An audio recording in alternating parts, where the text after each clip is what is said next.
Hi, this is Mrs. Singleton from the library, and I thought I would record my presentation with some updates to help you and Mrs. Fannin as you work on your projects. As always, I can help you locate any resources that you might need, but here's an introduction to some reliable resources. The first thing that you need to know is that the internet is not reliable as a general tool, and that's why we have resources like Info Ohio. Now, Info Ohio can be found right here on the Launchpad, and when you open up a new tab, it doesn't pop up to the Launchpad. All you have to do is go to the little house-like arrow, and it will take you to our Launchpad.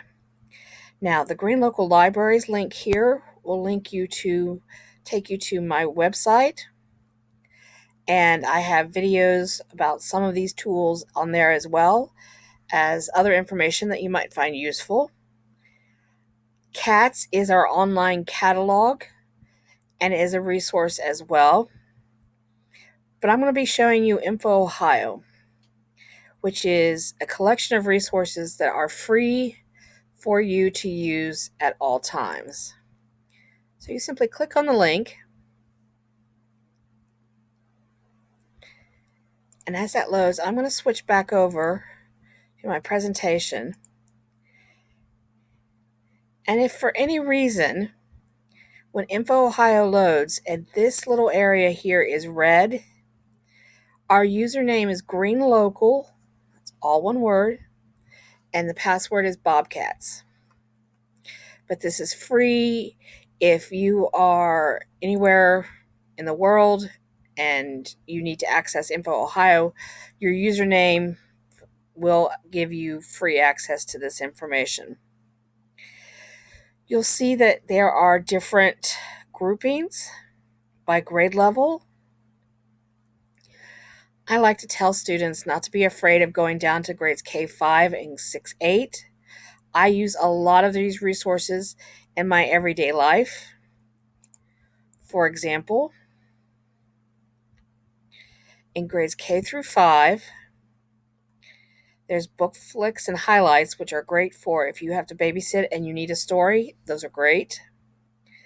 There's World Book Early Learning. But if you take a look at kids, the World Book Kids, sometimes I don't need a lot of information. I just need quick information, basic information. And you can see, as it says, you have these options here that you can explore.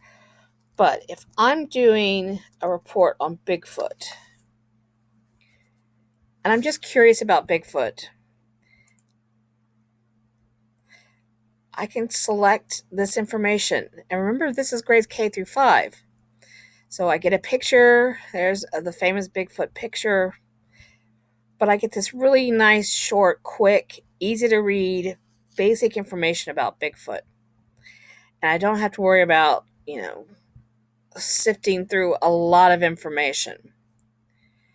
So that's an option as well. My other favorite K5 resource is the Explorer for grades pre-K through 5. And the Gale in Context is new this year and has quickly become one of my favorites. But I'm going to scroll back up. I'm going to click my power button to take me back to my Info Ohio homepage.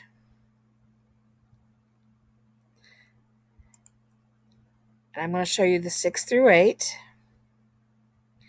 It's very similar to the 9 through 12. It doesn't have as many of the upper level resources. But it has the World Book Student, and it has the Explorer for grades 6 through 8. And that's going to be a useful resource for you as well. So I go back up to my top. And now I'm going to start with grades 9 through 12. And this is where you're going to do a lot of your research. Now, I showed you the World Book Student and the World Book Early Learning. This is World Book Advanced and World Book Student, which was available on the 6 through 8. If I look at World Book Student,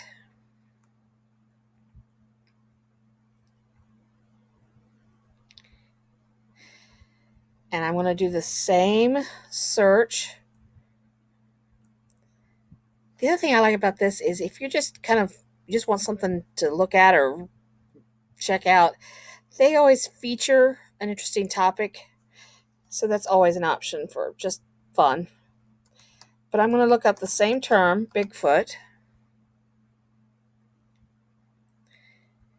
Notice that it gives me the information slightly different. There's more options on my left here. And when I click on the link to read more,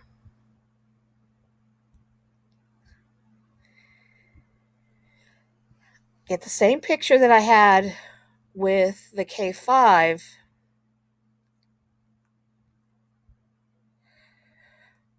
but now my information is a little more compact. I have more information, I have more pictures, and I absolutely love this resource because it tells me how to cite my source. All I have to do is copy this, paste it to my works cited page, and I'm done. Except making sure that you follow all the other rules like alphabetical order and things like that. But it's easy to cite. I also have options here under the gear size. I can translate it. I can have my search term highlighted. I can save it as a PDF. I could save it to my Google Drive.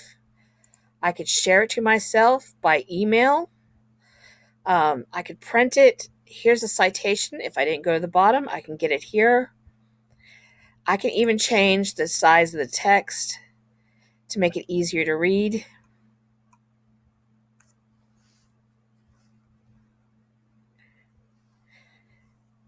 So there are some options here. Now that was World Book Student. The next level up is World Book Advanced. More detail, more information. And you can see I still have, here's your interesting idea of the day, but not as many pictures or icons to choose from. This is the adult version of World Book. I'm going to use the same term, Bigfoot. Notice things are a little smaller, a little more compact. I have to do a little more work to get the information. So I'm going to select Bigfoot.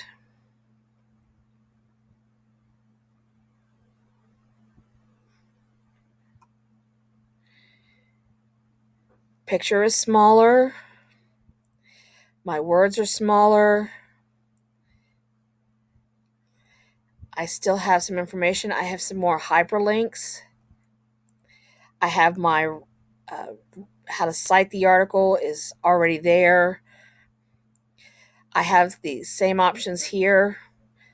You can see the icons, or I can use the wheel, my gear shift. I can save this as a PDF to my Google Drive.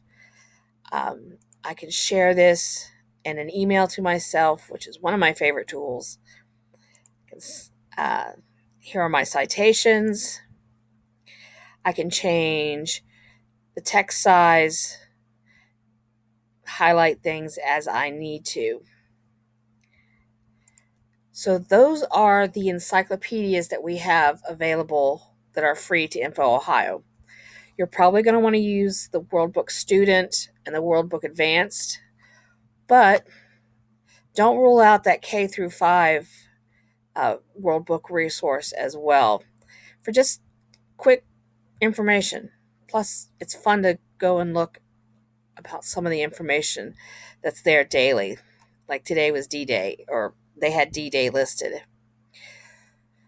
So I'm going to stop the video here for part 1 so I can make these short. And then I'm going to start with part 2, the I search.